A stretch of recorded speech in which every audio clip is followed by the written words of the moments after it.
Bonjour à tous, ravi de vous retrouver ici au golf de Saint-Donat pour ce point actu estival, toujours en compagnie de Didier Revillo. Salut Didier. Bonjour Jean-Louis. Ça faisait un petit moment qu'on ne s'était pas vu, comment ça va? Ça va très bien, Pas ça va mal de très choses. bien. Pas mal de choses dans les tuyaux cette année, donc on va en parler ensemble. Tu Ouais, verras, voyez, on essaye d'avancer. ouais, exactement. On va justement revenir sur l'actualité chaude du moment. C'est cette fameuse finale de la Saint-Donat Junior Cup. On avait eu une interview de Philippe Arbaron justement qui parlait des très bons résultats des équipes hommes et femmes au championnat de France. Là, les jeunes aussi, plus de 120 jeunes, c'est ça pour cette finale? C'est Oui, quand c'est même un ça. beau succès. Oui, oui, c'est un beau succès.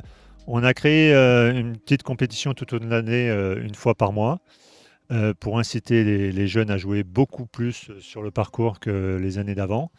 Donc on a fait un petit classement général et les résultats sont aujourd'hui et on profite de cette fête de l'école de golf pour faire les résultats. Ouais, alors il y a vraiment un beau succès. Ils sont 120 aujourd'hui sur le compact qui a été privatisé pour l'occasion avec un petit barbecue et tout ça. Enfin, ouais, c'est vraiment une fête de l'école de golf. Oui, oui, c'est vraiment une fête de l'école de golf. Philippe Larvaron fait ça depuis bien 20 ans, je pense, cette petite journée pour finaliser l'année. C'est une bonne ambiance. Ce qui est compliqué dans les compétitions de golf, c'est que souvent les grands ne rencontrent jamais les petits.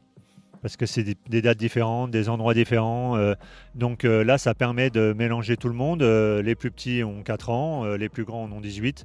Et tout le monde voit tout le monde. C'est ce que je trouve très sympathique. Voilà, et vous retrouverez un clip vidéo complet dédié à cette finale de la Saint-Donat Junior Cup avec aussi une interview bilan de Philippe Larvaron dans les prochaines semaines. Ça, c'est pour donc l'école de golf. Il y a aussi le pôle performance. On retrouvera peut-être aussi une interview un peu plus tard d'Emeric Vert pour faire un point aussi sur cette première saison du pôle performance. Peut-être en deux mots, Didier, aussi plutôt une bonne année? Alors, oui, c'était la première année, donc c'est jamais facile la première année. Les enfants ont progressé, certains plus que d'autres, ce qui est normal. Ils étaient là, assidus. Ils ont eu un peu de préparation mentale, un peu de technique, un peu de parcours.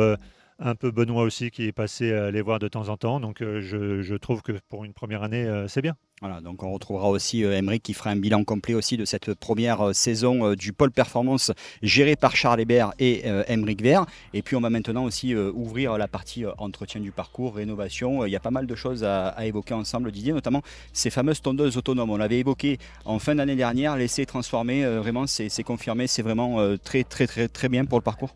Oui, super, super. C'est très très bien. Donc il y en a 3 sur toute la partie compacte. Donc sur les 9 trous, chaque tondeuse fait 3 trous et on arrive à maintenir le parcours d'une régularité plus importante que quand c'est nous qui passons 1 à 2 fois par semaine parce qu'elle elle tombe jour et nuit, 7 jours sur 7. Ouais, donc avec le compact essentiellement. Et maintenant, donc, il y a une tondeuse aussi dévolue pour les fairways qui va bientôt arriver. Oui, à partir de demain, nous allons essayer sur les trous 11 et 13 une tondeuse pour faire un pré-rough et tous les fairways. Ok, donc Et plutôt pas après, mal. on verra si la transformation se fait pour 18 trous. Alors, justement, on en vient aussi, puisqu'on est dans l'entretien du parcours. La période estivale arrive, les restrictions d'eau, où en est-on? On sait qu'on a eu un été pluvieux, enfin plutôt un printemps pluvieux partout en France, y, J'espère pas compris, l'été, hein. y compris en région sud et plus particulièrement ici dans les Alpes-Maritimes.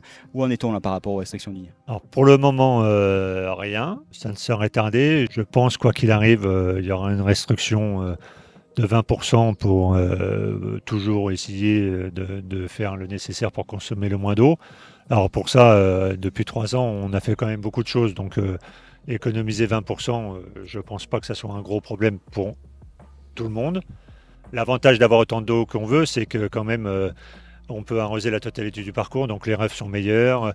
Les roughs loin des greens, loin des départs sont meilleurs aussi pour ceux qui égarent plus leur balle. Donc c'est quand même mieux d'avoir la totalité d'eau qu'on utilise, même si on essaye de faire attention à chaque fois, pour que justement ces zones qui s'abîment, on puisse les rengazonner avec un gazon qui absorbe moins d'eau, un peu moins de phytosanitaire. C'est ce qu'on va faire à partir de la fin du mois et mois de juillet. On va ressemer pas mal de fairway avec de la grosse tisse pour que ça soit un peu moins consommateur de phytosanitaire et d'eau. Oui, on en avait parlé là aussi dans un précédent point actu. Donc, si vous ne savez pas ce qu'est la grosse tisse, Je vous Oui. encourage à aller le voir. Didier donc a parfaitement expliqué tout cela. Juste aussi par rapport à cet entretien du parcours, il y a eu pas mal aussi de rénovation des départs, justement toute la signalétique.